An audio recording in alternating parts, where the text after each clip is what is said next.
To further illustrate the concepts of load, capacity, symptom, and dysfunction and how they relate to each other, let's take a look at an example I see quite often here at Barefoot Rehab as the leg soft tissue specialist.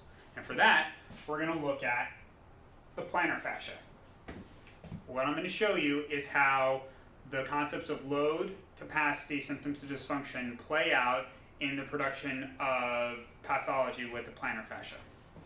So, on the right side here, we have a normal, healthy scenario. So in red here, we have the calf tissue. This line here is going to be the lower leg. This is going to represent the ankle. This is the foot with a healthy arch maintained, and this orange strip is the plantar fascia. During a normal gait cycle, normal walking cycle, we want to have healthy ankle dorsiflexion or healthy ankle rocker. We want the leg here to be able to move forward and dorsiflex over a stable arch and a stable foot.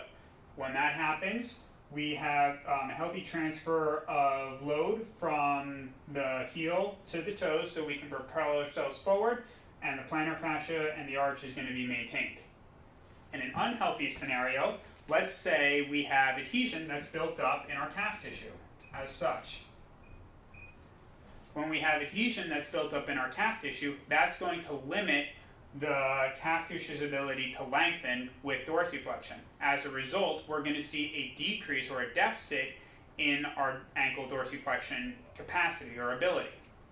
When that happens, one of the strategies that the body uses to continue to propel us forward when we're walking is to unlock or collapse the arch of the foot.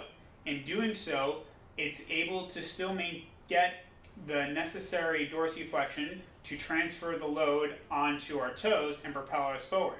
However, when that arch is unlocked and comes down, that's going to stretch out, as you can see here, the plantar fascia.